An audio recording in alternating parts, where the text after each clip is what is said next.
नमस्ते, कैसे हैं आप? स्वागत है आपका हमारे चैनल इग्नू पाठशाला 7 में।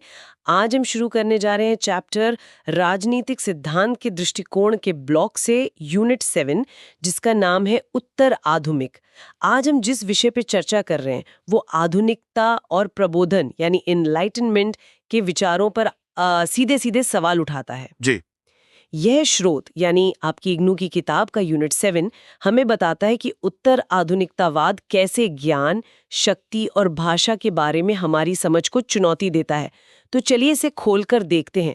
सबसे पहले ये उत्तर आधुनिकतावाद आखिर है क्या? ये एक बहुत ही दिलचस्प सवाल है। स्रोत के अनुसार उत्तर आधुनिकतावाद कोई एक सिद्धांत नहीं है। यूं कहिए कि ये एक बौद्धिक आंदोलन है जो 20वीं सदी के उत्तरार्ध में उभरा, और ये सीधे सीधे प्रबोधन परियोजना एनलाइटनमेंट प्रोजेक्ट की आलोचना करता है। यानी विज्ञान, तर्क और सार्वभौमिक सत्य के विचार की। बिल्कुल। उत्तर आधुनिकतावाद मानता है कि ये विचार हमें मुक्ति दिलाने के बजाय शक्ति और नियंत्रण के नए नए रूप बनाते हैं। ये हर उस महाआख्यान पर संदेह करता है। Grand narrative. हाँ, ग्रैंड नैरेटिव, जो दुनिया को समझाने का एक समग्र दावा करता है, जैसे मार्क्सवाद या उदार मानवतावाद। महाआख्यान या मेटा नैरेटिव्स, ये सुनने में एक भारी शब्द लगता है। स्रोत में जा फ्रांसवा लियोतार का जिक्र है। उन्होंने इस बारे में क्या कहा? लियोतार का तर्क है कि उत्तर आधुनिक युग में ज्ञान की जो स्थिति है वो बदल गई है।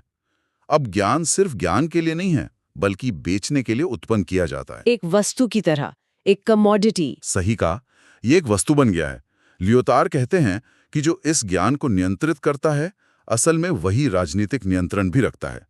उनका एक बहुत प्रसिद्ध कथन है कि उत्तर आधुनिकता महाआख्यानों के प्रति अविश्वास है। इनक्रेड्यूलिटी टुवर्ड्स मेटा नैरेटिव। जी, यानी अब कोई एक बड़ी कहानी नहीं है जो सब कुछ समझा सके। अब तो बस अनगिनत छोटी छोटी कहानियां हैं या लघु आख्यान हैं। इसका मतलब लियोतार के अनुसार भविष्य में युद्ध क्षेत्र या विचारधारा के लिए नहीं, बल्कि सूचना तक पहुंच के लिए लड़े जाएंगे। बिल्कुल। ये तो आज की दुनिया में बहुत ही ज्यादा प्रासंगिक लगता है। हाँ, आज हम वही तो देख रहे हैं। ठीक है। स्रोत में एक और महत्वपूर्ण विचारक का जिक्र है, जैक्स डेरिडा, और उनके विखंडन यानी डीकंस्ट्रक्शन के सिद्धांत का। ये क्या है? क्या इसका मतलब किसी चीज को नष्ट करना है? नहीं, बिल्कुल नहीं। और ये एक बहुत आम गलतफहमी है। डेरिडा के अनुसार विखंडन का मतलब विनाश नहीं है। ये किसी भी पाठ को, टेक्स्ट को बहुत ध्यान से पढ़ने का एक तरीका है, ताकि उसके अंदर के जो अंतर्विरोध हैं, जो कॉन्ट्रडिक्शंस और दरारें हैं, उनको उजागर किया जा सके। अच्छा। डेरिडा का कहना है कि जो पूरा पश्चिमी दर्शन है वो वाक केंद्रिकता, मतलब लोगोसेंट्रिज्म पर आधारित है, जो हमेशा एक स्थिर केंद्र, एक परम सत्य की खोज करता रहता है। और ये काम कैसे करता है? स्रोत में द्वयाधारी विरोध या बाइनरी ऑपोजिशंस की बात कही गई है। हाँ, ये डेरिडा के विचार का कह सकते हैं केंद्र है। डेरिडा बताते हैं कि हमारी जो सोच है वो द्विआधारी विरोधों पर टिकी है, जैसे अच्छा और बुरा, पुरुष और स्त्री, तर्क और भावना। और इसमें हमेशा एक को दूसरे से बेहतर माना जाता है। बिल्कुल, एक पद को दूसरे पर वरीयता दी जाती है। विखंडन इसी वरीयता पर सवाल उठाता है। वो दिखाता है कि कैसे दबा हुआ पद भी उतना ही महत्वपूर्ण है। इसका एक बहुत अच्छा उदाहरण है, डेरिडा प्लेटो के पाठ में फार्माकॉन शब्द का विश्लेषण करते हैं। फार्माकॉन? जी, इस ग्रीक शब्द का अर्थ इलाज भी है और जहर भी। मतलब एक ही शब्द के दो बिल्कुल उल्टे मतलब। हाँ, और ये दिखाता है कि अर्थ कभी भी स्थिर नहीं होता, वो हमेशा फिसलता रहता है। अब बात करते हैं मिशेल फूको की। स्रोत कहता है कि फूको ने शक्ति यानी पावर को एक बहुत ही नए तरीके से देखा। मतलब पारंपरिक रूप से हम शक्ति को किसी राजा या सरकार से जोड़ते हैं, लेकिन फूको का विचार तो बिल्कुल अलग था। जी बिल्कुल। फूको का तर्क है कि शक्ति किसी एक जगह पर केंद्रित नहीं होती।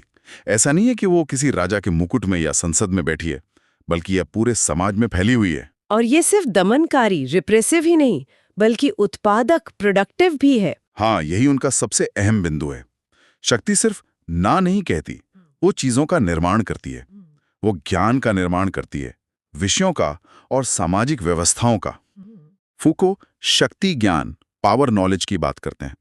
मतलब यह है कि शक्ति और ज्ञान एक दूसरे से अविभाज्य हैं। स्रोत में फूको की शासनीयता, गवर्नमेंटैलिटी या अनुशासनात्मक शक्ति की अवधारणा का भी जिक्र है। इसका क्या मतलब है? सोको कहते हैं कि जो आधुनिक समाज है वो सीधे आदेशों से नहीं चलता, वो अनुशासन और निगरानी सर्वेलेंस के माध्यम से काम करता है। जैसे स्कूल, अस्पताल, जेल, ये सारी संस्थाएं हमारे शरीर और हमारे व्यवहार को अनुशासित करती हैं। तो एक तरह से हम खुद ही अपना सेंसर करने लगते हैं। बिल्कुल, हम ये सोचकर खुद को नियंत्रित करते हैं कि हमें देखा जा रहा है। फूको के अनुसार ये शक्ति का एक बहुत ही सूक्ष्म लेकिन बेहद प्रभावी रूप है। ये हमें खुद पर शासन करने के लिए प्रेरित करता है। तो इन सभी विचारों का आज की दुनिया में खासकर वैश्वीकरण के संदर्भ में क्या महत्व है? स्रोत बताता है कि उत्तर आधुनिकतावाद का तर्क है कि वैश्वीकरण के कारण जो राष्ट्र राज्य हैं, नेशन स्टेट्स, उनका महत्व कम हो रहा है। तकनीकी क्रांति ने एक रूपता के बजाय विविधता को, बहुलता को और विखंडन को, फ्रैगमेंटेशन को बढ़ावा दिया है। लेकिन क्या इस दृष्टिकोण की कोई आलोचना भी है? मतलब क्या ये अपने आप में ही एक महाआख्यान नहीं बन जाता जब ये कहता है कि कोई महाआख्यान नहीं है? हाँ बिल्कुल, और आलोचकों का यही सबसे बड़ा कहना है। कुछ लोग जैसे नोम चॉम्स्की इसे अर्थहीन मानते। दूसरों का तर्क है कि यह उन गहरी समस्याओं का जवाब नहीं देता जो उत्पीड़न और हाशिए पर पड़े लोगों से जुड़ी हैं। अच्छा। यह तर्क दिया जाता है कि उत्तर आधुनिकतावाद हर चीज पर सवाल तो उठाता है, लेकिन कोई ठोस विकल्प नहीं देता है। तो अगर हम इस पूरी चर्चा का सार निकालें, तो ये यूनिट हमें क्या बताता है? संक्षेप में ये यूनिट हमें ये बताता है कि उत्तर आधुनिकतावाद एक शक्तिशाली बौद्धिक उपकरण है। जी।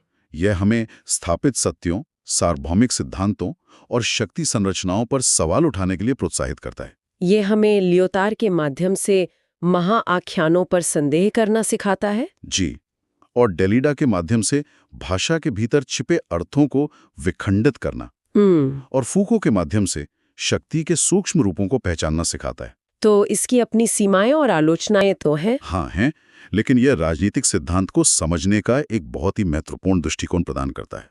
अगर आपको ये वीडियो पसंद आया तो हमारे चैनल इग्नू पाठशाला 7 को सब्सक्राइब करें, लाइक करें, शेयर करें अपने दोस्तों के साथ। नमस्कार, आपका दिन शुभ हो।